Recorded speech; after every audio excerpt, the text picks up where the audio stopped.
Welcome y'all to Keep It Thorough Thursdays. This is episode 10. So 10 we up. about, 2.5 weeks in. 10 up.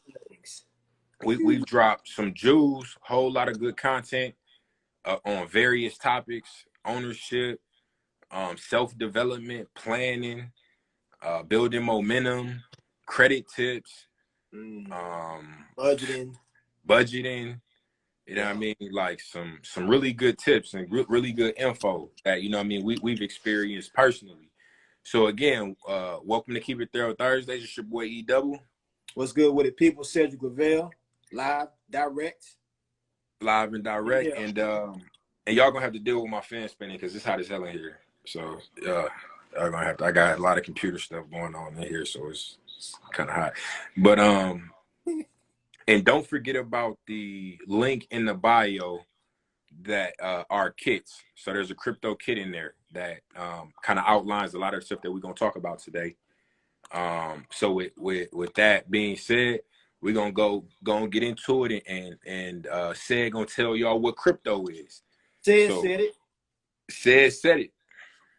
You know what I'm saying? Hey, so I'm gonna start it off with this real quick. Like I was just saying at the beginning, I know with crypto, you get the best of both worlds, you know what I'm saying, with tech and with finances. So as you and I really discussed this particular topic, not even just today, but just over time, man, just your insight and understanding of this whole market and the way that this stuff kind of works is incredible. You know what I'm saying? Like, obviously, I do my own due diligence for reading, but just hearing like your experiences, because I know you've been invested in crypto for almost a little over 6-7 years, maybe even longer than that. Well, no, it ain't. I've known about it, but I ain't been really invested heavily that long. Honestly, invested heavy's probably only been, I'm probably coming up on a year. You know what I'm saying? Okay. But I've known about crypto shit. I actually got a story. So one of my friends back when I lived in Minnesota. So I've been in Houston for like 11 years. But when I moved to Minnesota, I had a friend of mine who had learned about Bitcoin. And we talking, this is when Bitcoin was like fractions of a penny. You know what I'm saying? We talking like Shiba Inu numbers. You know what I mean? Like 4 zeros after the period type. You know what I'm saying? Like fractions of a penny. And he was like, hey, let's buy some Bitcoin.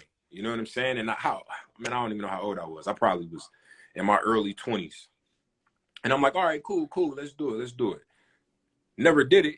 You know what I'm saying? And I regret it to this day. Now, mind you, if I would have invested in Bitcoin all the way back then, I highly doubt I would have held on to it until it was at $50,000, $60,000 now. Because as soon as it would have got to $1,000 or whatever, I'd have thought that was, you know what I mean, crazy, and would probably cash out then. But so I've known about crypto for 10 plus years, but actually heavily invested, maybe a little over a year now. But shit, so that's my kind of purpose. And I'm big into tech, so and that's really what drives this space. The technology is what drives this space. It's digital, But I'm gonna let you explain what it is. Yeah. So basically with crypto is a decentralized form of digital currency that has no affiliation with the traditional banking system. Now, for me, just going off of personal experience, when I heard about the no banking system, it really drew my interest to crypto because it was something new. And I was like, man, how does that even work?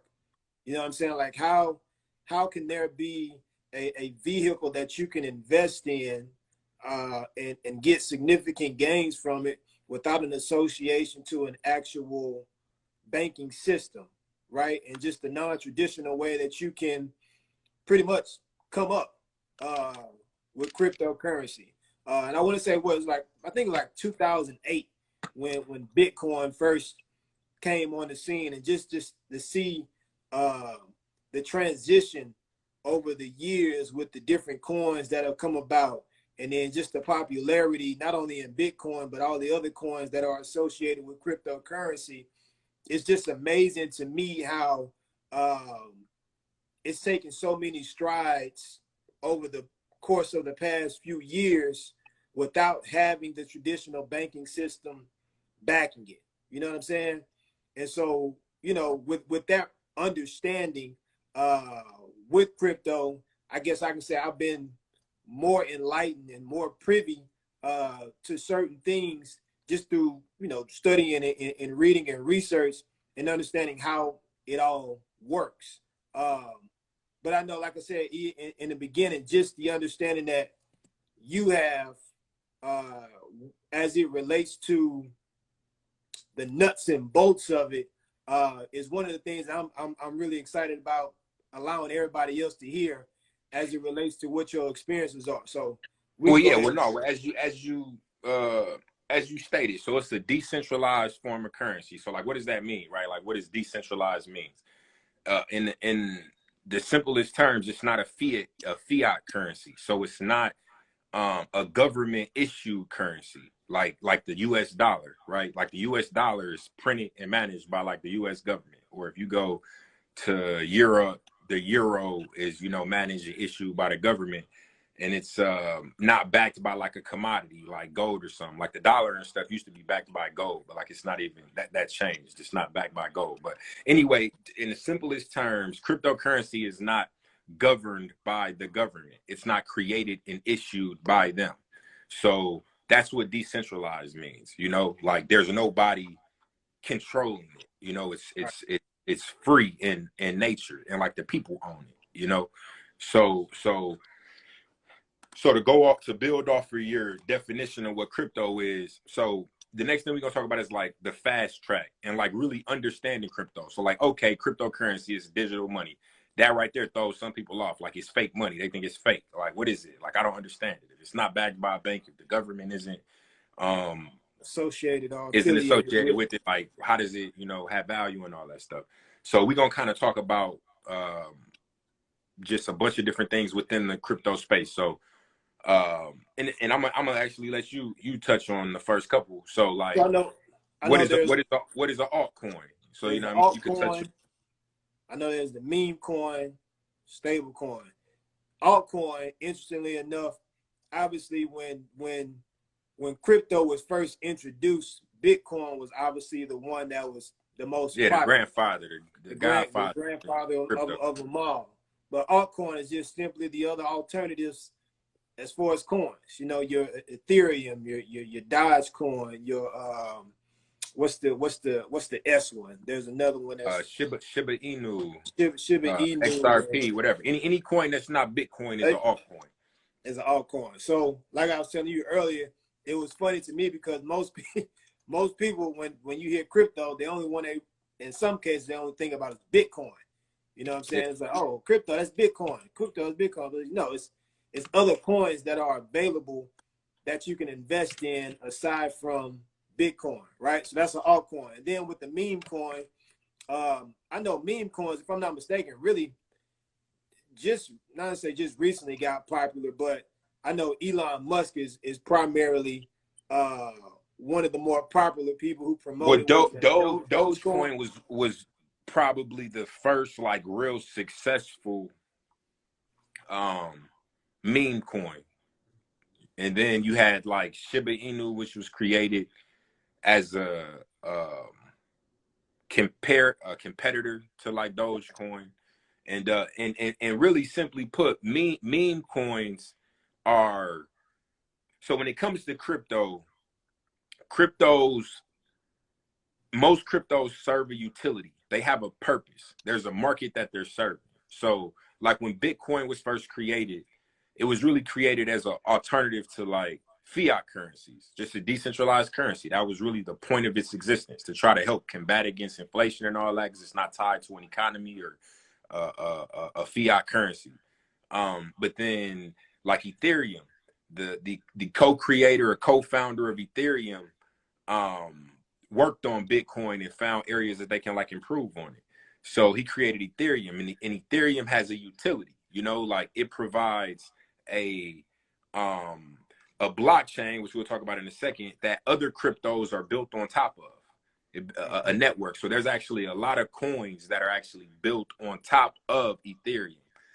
And I could Google a list of them. I can't think of any off the top of my head, but there's a lot of crypto coins that are built on the Ethereum network, as well as, you know, the ability to buy and sell NFTs, create NFTs, applications, like a lot of different things.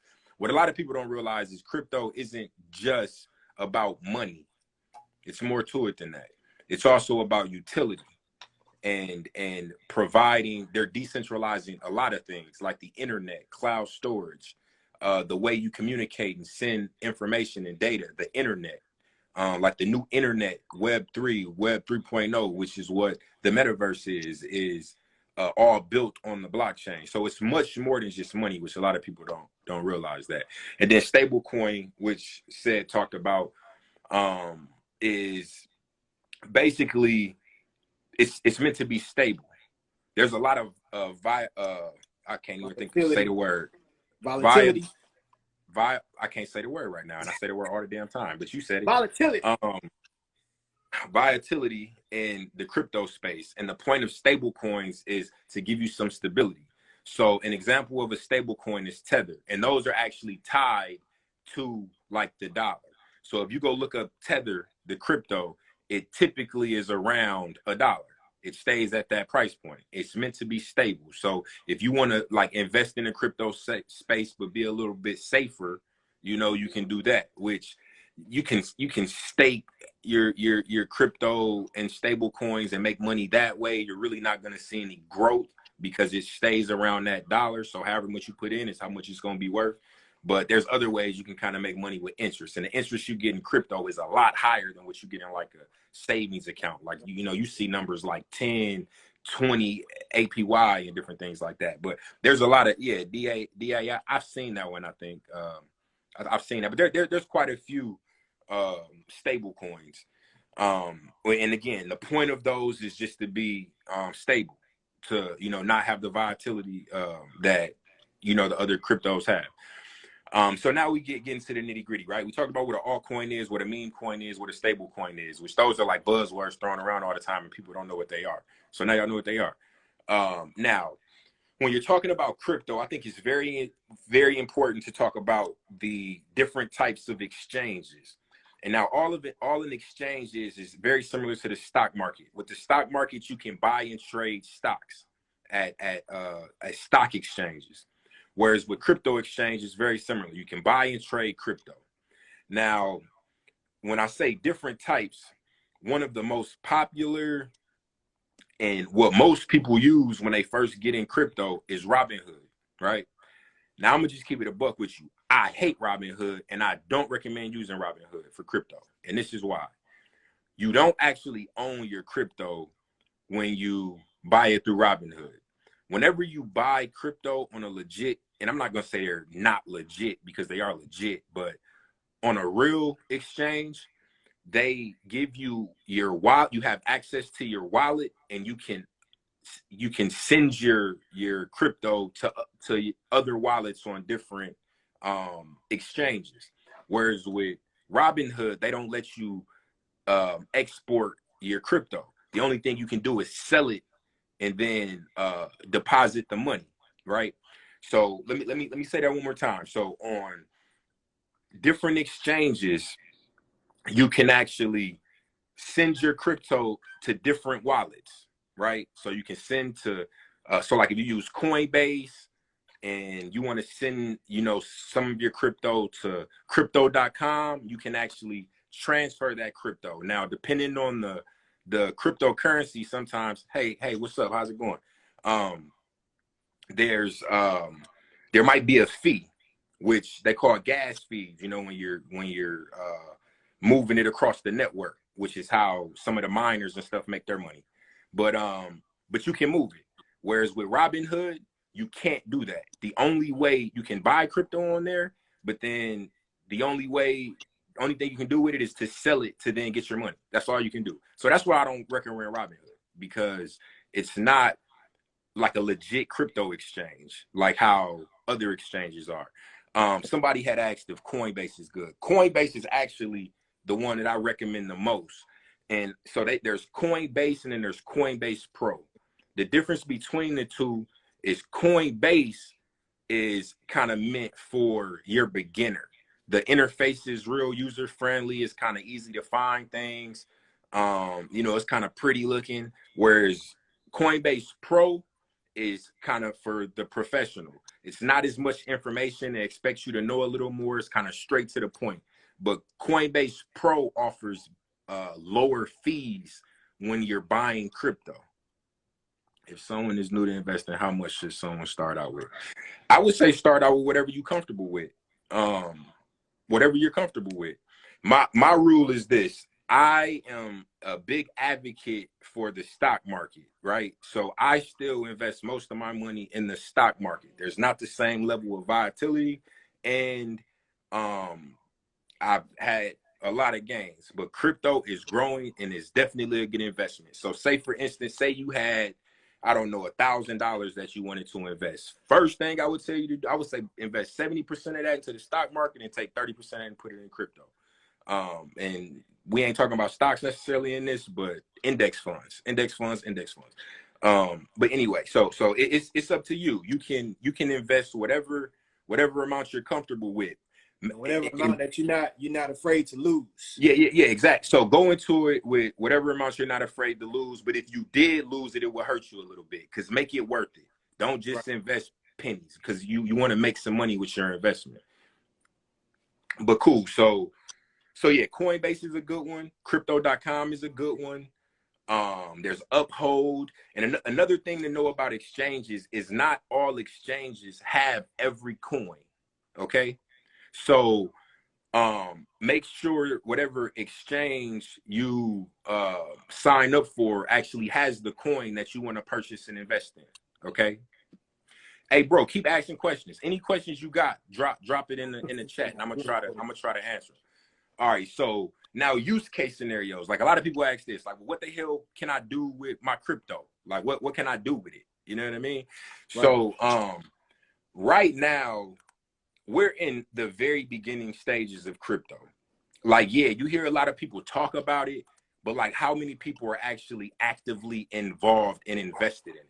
Nowhere near the same amount of people that talk about it. You know what I mean? Like what's the push through rate or the usage rate is very low. I think it's in like single digits. There's like tons of room for growth. But some use case scenarios. Overstock.com, you can use crypto. They accept crypto. Travala accepts crypto. PayPal accepts crypto. AT&T accepts crypto. Crypto through like a third party little. You can sign up for something and then it ties to your AT&T account and you can use crypto to pay your bill and stuff like that. But there's a lot of companies that accept crypto, and there's a lot more companies that will be accepting crypto. Now they don't accept every single crypto. They may accept Bitcoin or Ethereum or Dogecoin, like what you said earlier about Elon Musk. He had made the big fuss about accepting Dogecoin, which helped their price go up, but then said he wasn't going to accept it no more. Or no, that was Bitcoin, and he said he wasn't going to accept it no more because of the environmental impacts, which caused Bitcoin's price to drop. Right. So there's a lot of different use cases, but the main use case right now for crypto is investing. Think of crypto like how you think of the stock market. You buy stocks, you invest, you hold them, and then they increase in value. That's how you should look at crypto right now. Don't buy it to use it somewhere. You're buying it as an investment tool to buy and hold. Okay. And then next up, so what is the blockchain? I'm not going to get too technical. I'm going to oversimplify this just so y'all can understand it. All cryptos are built on the blockchain. Okay. So think of the blockchain as a ledger. It's like the transaction history. Okay. So whenever a person buys crypto or sells crypto or buys an NFT or buys something in the metaverse, like a piece of land in Decentraland or something like that, all of that is registered on the blockchain. It cannot be edited. It cannot be altered. So it's very secure. And it's also has a lot of privacy because it doesn't show who made the transactions, just that the transactions were made. Now, you know, if law enforcement get involved and they track things back and they look at IP addresses and all that, they might be able to link something back to you, but it's very secure and it's very private. So just think of blockchain as the technology behind crypto, behind NFTs, behind the metaverse, behind this new version of the internet that we're about to be experiencing, that a lot of people are confused about and think they're trying to take over real world experiences, which is not what they're trying to do. But anyway, it's going to be the new version of the internet. So that's what the blockchain is. Think about the blockchain in that way, and I'm gonna just kind of leave it there to simplify it. So now, right? Do you got anything you want to add, Seth? Nah, bro. I know earlier when the conversation that we had, when we were kind of just talking about some of the significant differences between the stock market and crypto. And then as far as understanding what process or what strategies can be utilized whenever you're surveying like your coins. Now, obviously, when the stock market, you can look at a business tendencies. You can think about certain things that happen seasonally. You can, look at who's the CEO of a company and who's coming in and who's going out. So there are a lot of different, more tangible things that you can refer to as it relates to the stock market. Now, like I said, with you being invested in crypto, what would be some of the things that you would say that a beginner, or even somebody drives a who's more purchasing progressive? decision, or Right. yeah. So like you said, so when it comes to the stock market, you can use like a company's balance sheet. You know, if they got new products they're launching, you can look at their history, whether they've been doing good. You got a lot of different things you can gauge, so invest in the company. With crypto, it's a little different. One, is new, and a lot of these projects are in motion. They're not fully developed yet. So the important thing is there's two ways to go about it. Let me see. This is more of a general finance question. Sorry, I hope that's okay. What would you say is a good rule to live by in terms of saving and holding money and investing it? What's a good? Good question. It's different for everybody. You know what I'm saying? That's one of those questions that's different for everybody. I say, so first and foremost, I'll say this: saving money. I save money and I have money in my savings account, but I just have it there for like on the whim things. You know what I mean? Like if something happens or something real quick and I just need to tap into my savings a little bit, but that's not where I put most of my money. I put most of my money in investments, like period, point blank. Stock market, crypto. I own a barbershop. I got a clothing line. You know what I mean? Like into businesses. So businesses, investments. That's how you grow wealth and that's how you make money. Money sitting in the savings account, that don't make you no money. That's for just quick access to some additional money if something happens. You got to get some new tires right quick. You got to, you going on a trip or something real fast. Like that's what a savings account is meant for. So I said that. Now, as far as the amount that you should be saving, it's different for everybody. Some people don't have as much money that they can save, and some people have a lot of additional income where they can save a lot. So it just really comes down to what you are comfortable saving and how much of an investment you want to make. You know what I'm saying? Like, so I can't really say, and I personally don't have a set amount. Like I invest in I contribute money from my check to my 401k, and I also, my company allows us to purchase in an employee stock purchase program. So I buy stock in my company that I get at a 10% discount.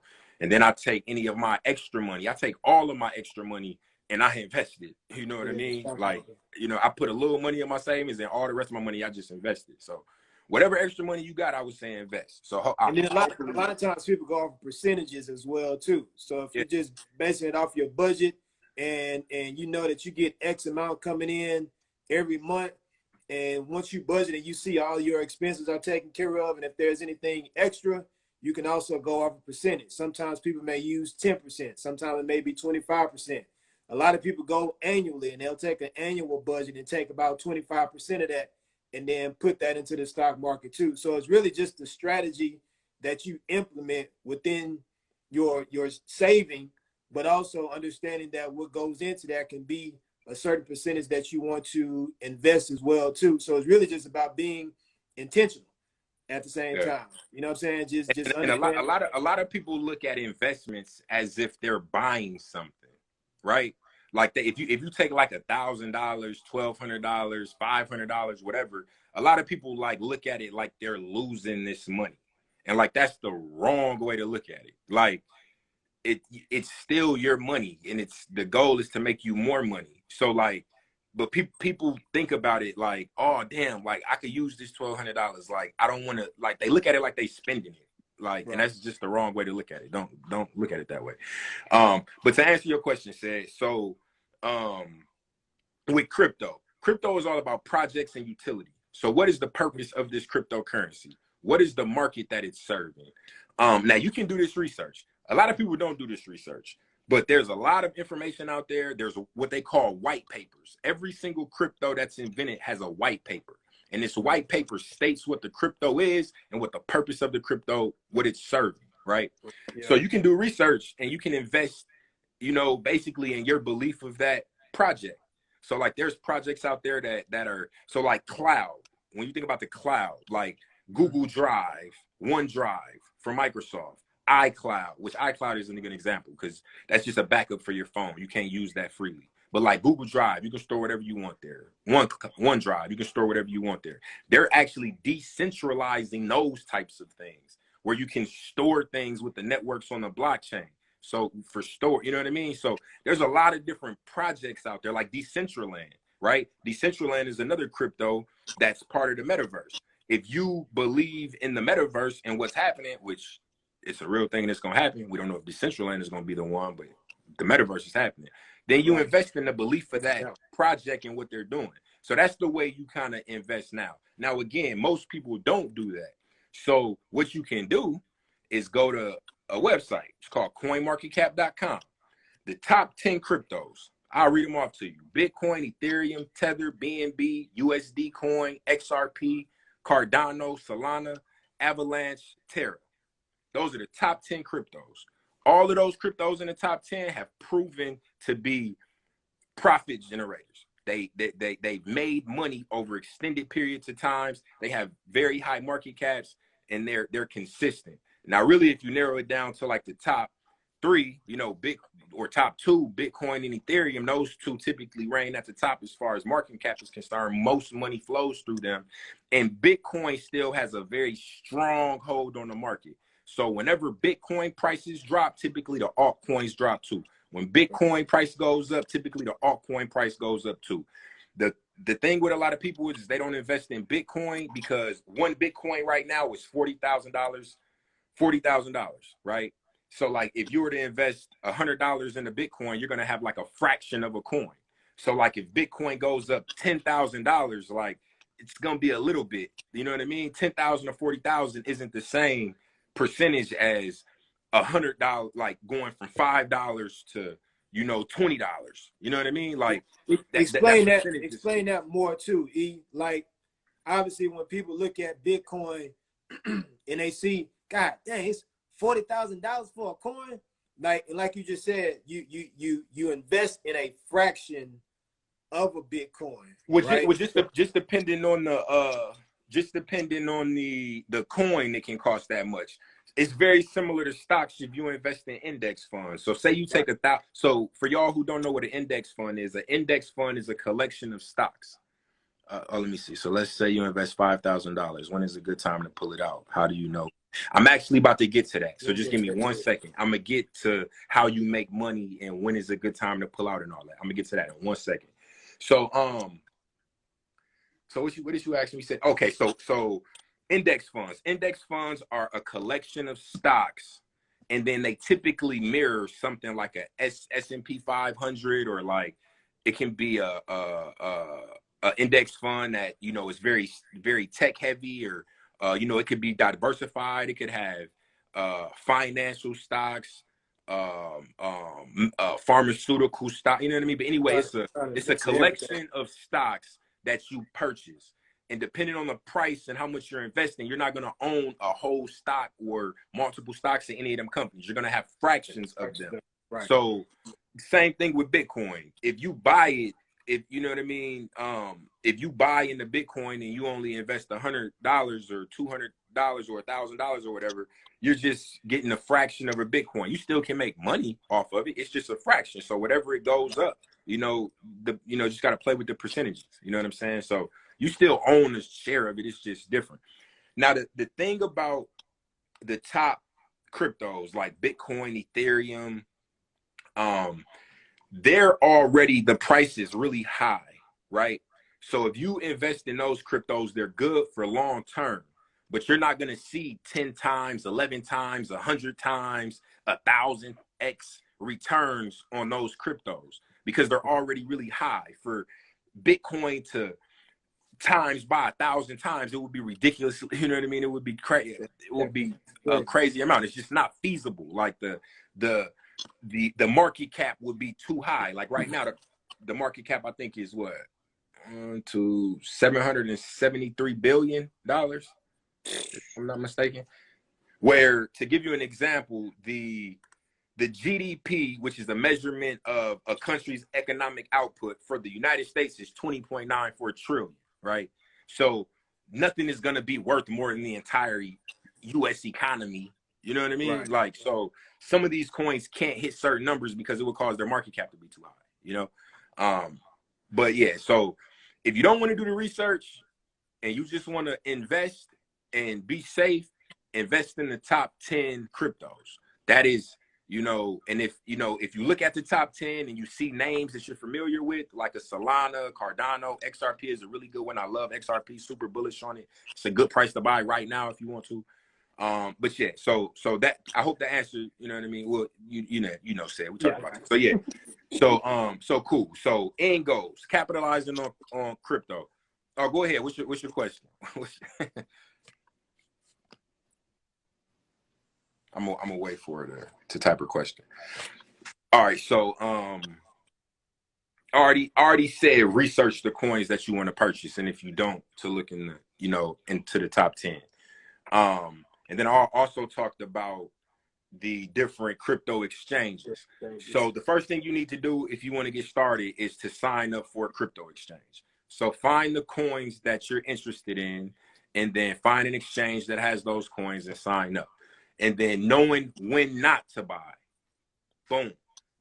I'm ready to invest. So just look into the top 10. Yeah. So you can't go wrong with Bitcoin, but don't expect crazy gains in a short amount of time. You're going to have to hold it there for a little while. Something like XRP, Cardano, Solana, Avalanche, Terra, which round out the top 10, those market caps aren't high and the prices aren't high. So you have a better chance of those growing a lot more in a shorter amount of time and seeing some big returns. So yeah, if you're ready to invest, picking some in the top 10 is a good way to go. There are 2 in the top 10 that are stable coins, and that's Tether and USD coin. Those are, which I don't know if you were here earlier when I talked about stable coins, but those are meant to just be stable. The price is always going to be $1. So if you invest